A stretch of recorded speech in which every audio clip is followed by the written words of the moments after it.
Okay, let's unpack this. I want you to close your eyes for a second. Unless you're driving, please don't close your eyes if you're driving, and picture a werewolf. Hmm. Where does your brain go?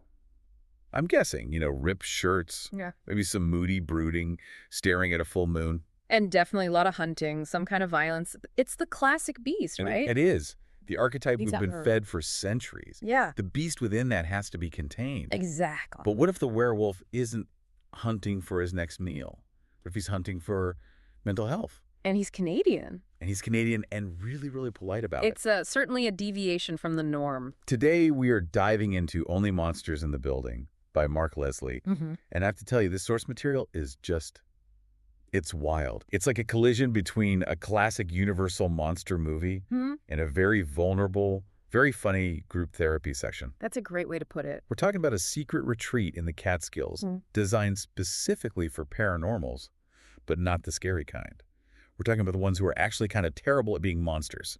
And that's what makes this so rich for analysis. On the surface, sure, it's an urban fantasy. You got vampires, trolls, mermaids. All the hits. All the hits.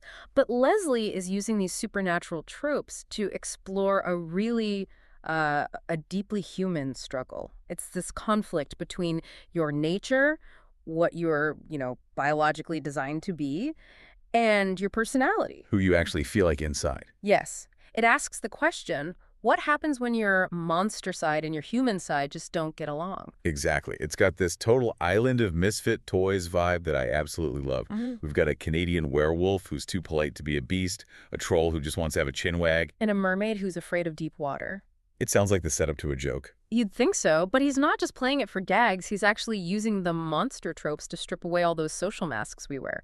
It's less Saturday Night Live and more, Good Will Hunting with fangs. That's perfect. Yeah. But before we get to the supporting cast, who are fantastic, by the way, we have to start with our protagonist, Michael Andrews. We do, because his specific brand of neurosis really sets the tone for the entire deep dive. So let's meet Michael. He's an expat Canadian writer living in New York City. So he's already got the whole fish out of water thing going on. But he has this curse.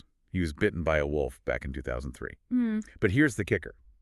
Unlike other werewolves in this universe who sort of retain their consciousness when they transform. Michael blacks out. Completely. Completely gone. And that is such a crucial detail. In a lot of werewolf fiction, the transformation is a power fantasy. You become strong, fast, uninhibited. Right. But for Michael, the wolf represents a total loss of self. He wakes up naked, cold, usually in Central Park, with no memory of what he's done. Which is terrifying. Imagine those gaps in your memory every single month. Oh, I can't. Precisely. That lack of control creates this profound fear. He isn't running with the wolves. He's being erased by one. And because of that, he's built these huge walls around his entire life. And his life is kind of falling apart. The source material mentions he's grieving the loss of two women he loved, Gail and Lex.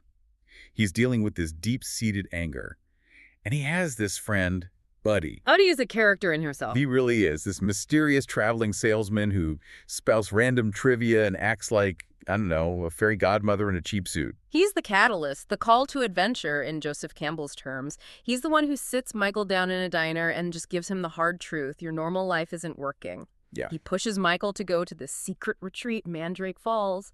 And what's fascinating is that Buddy points out that Michael has been denying the beast, but in doing that, he's also been denying the man. He's repressed everything so tightly, he's barely existing. So Michael gets shipped off to upstate New York, to this place, Mandrake Falls.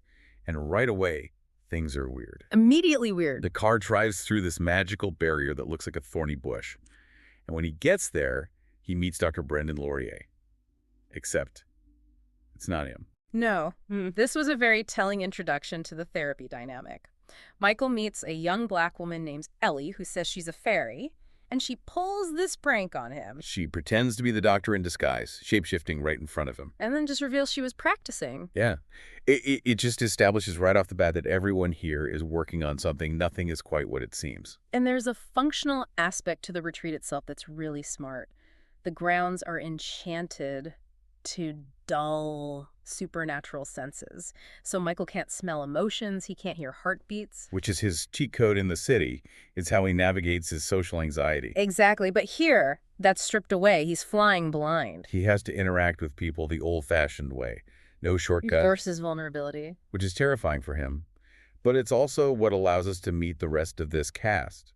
And I have to say, this is where the source material gets really funny, but also kind of heartbreaking. The character dynamics are designed to highlight irony. It's what we'd call cognitive dissonance, manifested as physical monsters. Let's talk about Linnaeus. He is my absolute favorite. He's a bridge troll. Right, and just think about what a bridge troll is supposed to be. Biologically, they are solitary, territorial, ambush predators. They live under bridges and eat goats or people. But Linnaeus, he's a massive extrovert. He loves big words. He loves conversation. There's this scene where Michael is crossing a bridge and Linnaeus tries to do the whole troll under the bridge routine. He tries to roar. He tries to threaten to gobble Michael up. And it's a disaster. He breaks down giggling. He literally cannot say the word gobble without laughing because he thinks it sounds like a turkey. He tells Michael, I don't want to frighten people. I want to invite them for a delightful chin wag. It's so good. But let's look deeper. Why is he like this? Well, the text reveals Linnaeus was raised by a loving mother, an ogress intellectual, until he was 8. Then he was thrown into a Catholic orphanage. A troll in a Catholic orphanage. I can't even imagine. Exactly. He terrified the nuns. There's a mention of a Sister Agatha nearly having a heart attack when he turned into a troll in his sleep. Oh my gosh. So you have a creature whose nature says, be a hermit and kill, but his nurture was intellectualism and a desperate need for family. He feels like a failure because he's too nice. He's fighting his own biology every single day. That is heartbreakingly relatable. Feeling like you're failing at being you because you don't fit the mold. And speaking of that, we have to talk about Shan, the mermaid. Shin is a fascinating case study in social anxiety and overcompensation. Biologically, as a mermaid, she has a compulsion to seduce men. It's the siren's call. She exudes this magnetic attraction, but socially, she is a complete disaster. They're so awkward. So awkward. There's this scene where she emerges from the river looking like a Bond girl, totally entrancing Michael and Linnaeus, and then she opens her mouth. And ruins it because she's terrified of the silence. She tries to force the interaction. Her pickup lines are aggressive. They are so bad. She asks Michael, do you work at Dick's? Because you're definitely sporting the goods. It's classic deflection humor. And then she panics and says something about her lust being like diarrhea because she can't hold it in. It's mortifying for her, but this is where the therapy aspect kicks in. Michael actually helps her analyze this. He uses a fishing analogy. Yeah, he tells her she's trying to set the hook too fast. Because she's anxious, she tries to force the connection immediately instead of letting it happen. It's a perfect metaphor for dating, isn't it? It is. When you feel unlovable or anxious, you perform attraction aggressively rather than just existing. Xian is terrified of deep water, both literally and emotionally. She stays in the shallows. And then there's Chester. Oh, Chester, the werecat. Who is, for all intents and purposes, a dog. Yes. He has this frantic Jack Russell Terrier energy. He knocks things off Michael's dresser keys, toiletries, just swipes them off. And then immediately apologizes, saying, I'm a good person. I'm a good person. That's the conflict again. The cat instinct to create chaos versus the human desire to be liked. It's a constant loop of acting out and then feeling bhakti. He's incredibly fickle, too. He bonds with Michael because they both black out, but the second Linnaeus walks in wearing a nice outfit, Chester abandons Michael. It's pure chaos. And rounding out the group is Vlastislav, the vampire. He arrives late, after dark, and he is just the worst snob. He represents a different kind of barrier. He's the high-maintenance outcast. There's a dinner scene where he refuses to drink the club soda because it's artificially carbonated New York seltzer. Not natural mineral water.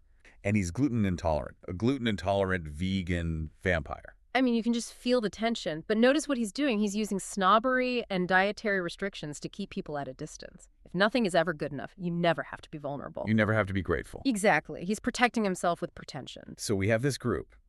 A polite werewolf, a giggling troll, an awkward mermaid, an apologetic werecat, and a vegan vampire. They are all monsters who can't fulfill their monstrous roles.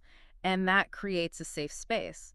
Because they are all failures, they can drop the act with each other. Which paves the way for Michael to finally look at his own psychology. Which brings us to the therapy sessions.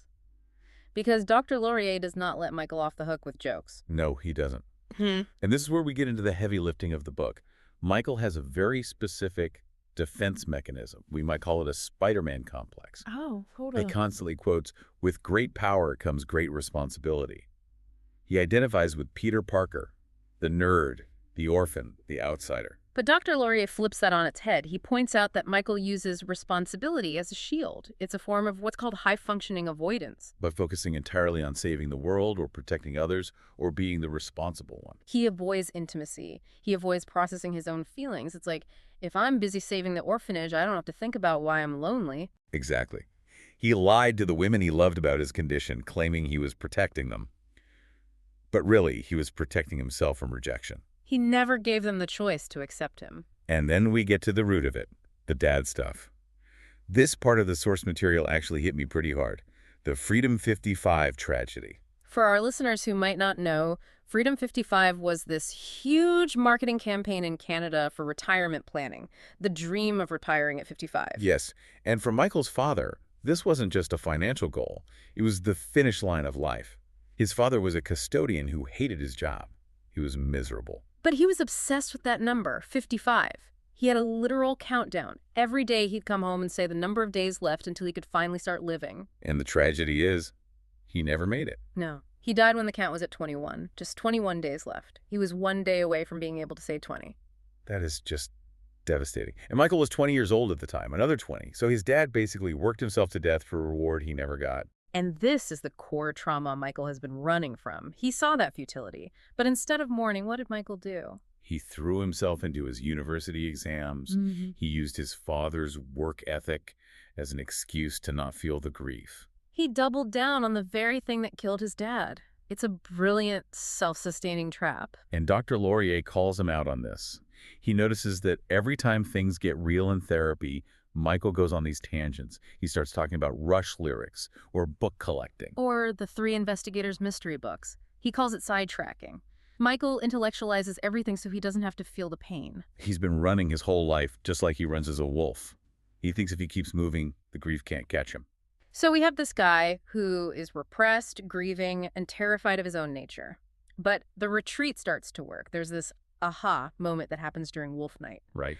This is the synthesis of the book's themes. The retreat is designed to allow the paranormals to be their natural selves in a safe environment.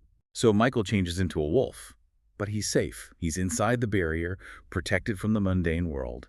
And for the first time since 2003, he wakes up fully rested. This is profound. In the city, he was suppressing the wolf, hiding, ashamed. But here, he let the wolf run free. Yeah. Dr. Laurier brings up the concept of nature deficit disorder, the theory that humans, especially kids, are spending less time outdoors, and it's causing behavioral problems. But for Michael, it's literal. He has a wolf deficit disorder. Exactly. Michael realizes that the monster part of him isn't the problem. The problem was the environment. It was the secrecy. The wolf isn't evil. The wolf is just a wolf. It needs to run. It's the suppression that's the killer, not the curse. Precisely. When he stopped fighting his nature and found an environment where it could exist safely, the conflict disappeared. He felt peace. And it's not just Michael. The whole group has these breakthroughs. There's this lovely moment at the river where Michael, Linnaeus, and Cheyenne are just hanging out. They realize they're all screw-ups. And that shared vulnerability creates a bond. Even with Vlastislav the Snob. At dinner, Linnaeus apologizes for judging the vampire. They realize they are all on this island of misfit toys together. It's such a great message. They aren't failing at being monsters. They're succeeding at being complex individuals who don't fit into narrow boxes. They stop trying to be the archetype and start being themselves. So, bring this back to our listeners. What does this all mean for us? Why should we care about a werewolf with daddy issues and a mermaid who can't swim? Because the fantasy elements are just metaphors. We all have a nature or a true self that sometimes conflicts with the role society expects us to play. Maybe you're an introvert forced to be a salesperson. Or maybe you're a creative soul stuck in a rigid corporate structure. Or just trying to be tough when you really need to cry. Exactly. Think about Michael's Freedom 55 trauma. His father suppressed his happiness for a future that never came. Michael suppressed his wolf to protect a life that made him miserable. The lesson is that suppression is only sustainable for so long. The source material really drives home that we often feel like monsters when we try to force ourselves into roles that just don't fit. And the cure wasn't to kill the wolf, it was to let the wolf run, to find a space where that part of him was accepted. That is a powerful takeaway. We spend so much time trying to hide the parts of us that seem weird or monstrous or inconvenient. But often, those are the parts that need the most air. And usually, the things we are most ashamed of, our awkwardness, our specific needs, our wolf, are the things that, when shared, actually help us connect with others. Just like Xian's bad jokes or Linnaeus's giggle. So here's a final thought for you to chew on as you go about your day. Michael felt most human only after he allowed himself to be a wolf without fear. It raises the question, what part of your nature are you exhausting yourself trying to hide? And what would happen if, just for a little while, you stopped fighting it and just let it run free? It might be the most restful sleep you've had in years. Thanks for listening to this deep dive into only monsters in the building. We'll catch you on the next one.